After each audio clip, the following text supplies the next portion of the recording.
Good afternoon, everyone. Welcome back to the National Hurricane Center. I'm Dr. Rick Knabb, the director here.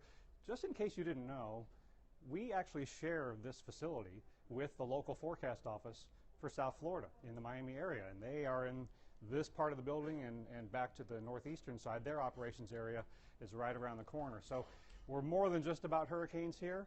We are dealing with a tropical storm that we're forecasting to become a hurricane. Hurricane warnings up for the Florida Big Bend area. Really is looking a lot more impressive on satellite imagery than it did this time yesterday. Hopefully everybody is taking this very seriously. I want to give you a little bit of an inside look at how we are constructing the forecasts and the warnings and the advisories for Hermine, and there's a lot more that goes into it than you might realize. But before we go talk about storm surge and aircraft data, I want to take you through our tropical analysis and forecast branch. This is hurricane operations. This is where the hurricane specialist unit is functioning, and this is just one of the operations areas here at NHC. We actually are two centers in one.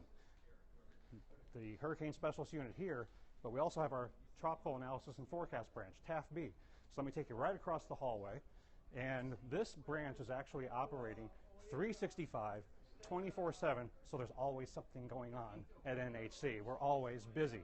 This is just a little bit different kind of a day because we have a landfall threat from a tropical storm. But here in the tropical analysis and forecast branch, we have a number of forecasters who are on duty issuing critical forecasts and warnings for offshore waters and high seas area, millions of square miles in the Atlantic, Gulf, Caribbean, and Eastern Pacific. And the chief of TAFB, this is Mr. Hugh Cobb. He is at the Atlantic desk today. I want to share with our Periscope audience, Hugh, how we handle the marine forecasting aspect of a system like Hermine.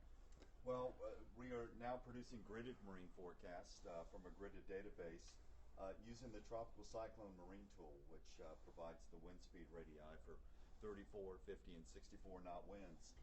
This is the current depiction of Tropical Storm Hermine, and as I click through this, you can see the storm increasing to hurricane force, and you can see the wind fields, the various wind fields, as they move into the coastal waters area of North Florida. Now, it's really a significant change here in TAFB in the last few years that we've gone to gridded forecast paradigm, just like the local forecast offices. So talk about how TAFB and the WFOs collaborate. Well, what we have is an inter-site coordination tool where we can see the wind fields produced by the coastal forecast offices against our wind fields.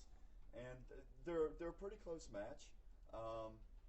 As you can see, the storm, as it comes ashore, you can see we have the area of 50 knot winds, and this is the forecast office in Tallahassee and the forecast office in Tampa.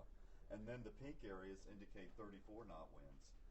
This is an 18-hour forecast, and then you can see as the storm moves inland, the higher winds go inland as well. So not only are we issuing warnings for people on land, we're trying to keep ships out of harm's way as well.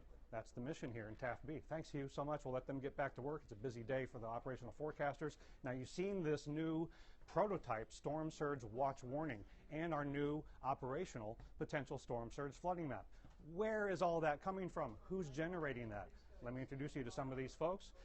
This is kind of what we call our fishbowl back here. It's right adjacent to TAFB operations, and this is where our storm surge unit has been collaborating with the local forecast offices.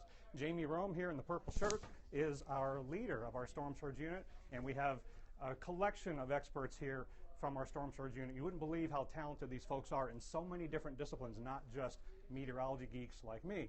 So Jamie, take us through how we are collaborating in a new, exciting way, historic week really, for how we are doing storm surge products and warnings with our local forecast office colleagues. This storm is a new era in so many ways.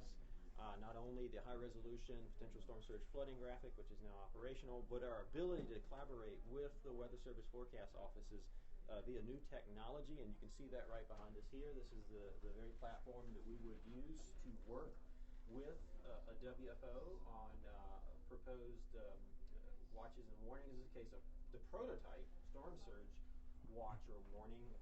This is you're seeing it a few hours ago. You would have seen this in live action.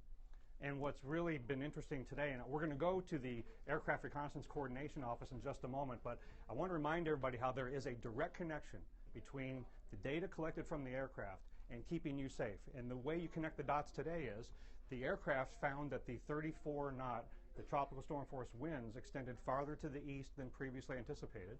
That led to our specialists issuing a special advisory. A tropical storm warning was extended farther down the west coast of Florida, and that fed into what you guys here in the storm surge unit were assessing was the potential in the Tampa Bay area, and then we talked with the WFOs, and how did that play out? Well, so we've really got everything that we need here. We've got the hurricane specialists talking to us about what they're seeing on the aircraft, and we can respond instantly to that information, literally within minutes and seconds. We also have the tropical analysis and forecast branch right behind you who can feed us wave information, which would be important for coastal forecasting as well. And we were chatting directly with forecasters on the floor of the operations areas in the local forecast offices. And again, this is a prototype storm surge watch and warning product that has been issued for the first time during Hermine. Jamie, everybody in the storm surge unit, thank you so much for everything you've done this week. And it's not just the last couple days that they have shined, it's been the years getting us to this point. So let's head over to the aircraft reconnaissance office. I'm going to take you down the innards of the National Hurricane Center, down the hallway here. And this is where a lot of our staff do a lot of their work when they're not on the operations floor. And we're heading back down the west side of the building. Turnpike is right behind me. And Taft B and the Hurricane Specialist Unit are right here to the left. Got some of our computer programmers, have the office in here. By the way, that's where our ham radio station is. WX4 NHC might be the only way you hear from us if we're hit by a hurricane here at NHC. But let's go hang a right here. And this is directly across from hurricane operations this way. And to our left here, or to my left anyway, is CARCA, Chief Aerial Reconnaissance Coordination, All Hurricanes. And the chief of that unit is John Pavone. John is going to be our lightning rod here for making sure we're getting, in a timely manner, aircraft data from the Air Force, and NOAA's been out there during this event too. So John, thanks so much for allowing us to barge in here on a busy day. But what we're talking about to folks out there watching us on Periscope is how there's a direct connection between the aircraft data and getting warnings out there in a timely manner and updating storm surge values. That's what happened today when they found the winds farther out to the east. So who's flying out there today? Well, the Air Force just is about ready to make a third fix. You can see here they're coming in from the southeast, 105, 120-mile leg actually, and they're going to fix it right in here. It's moving right along as the forecast speed. Right, and we fly more frequently when we have a landfall threat, a warning situation like this. And it's not just the coordination that happens in real time when the plane is out there. We coordinate with John and his colleagues here in CARCA days in advance to plan ahead for what the potential aircraft needs might be. So it is really a team effort with these Air Force folks, along with our federal employees and contractors here at the Hurricane Center who issue the forecast. And I'll let you just take a quick peek. I didn't tell them I was coming, but we'll try not to surprise them. In just a few minutes, I'm going to be walking into this FEMA Hurricane Liaison Team room where we will do a coordination call with one of the FEMA regions. And we talk with the states and the FEMA regions, and occasionally with the President of the United States from this room. We did so during events like Sandy in the past. So I have to get off this Periscope broadcast because if I'm not in this room in 5 minutes, I'm late for an emergency management briefing. That wouldn't be a good thing. So thank you so much for joining us today. Ultimately, why are we doing all this? Why are the talented, dedicated people here at the Hurricane Center doing everything that I've shown you today? That's because we want you to survive the storm and recover in the aftermath. So if you're told to evacuate in advance of the storm surge that is impacting the Florida Big Bend area today, you get out. Stay safe. We'll talk to you again soon.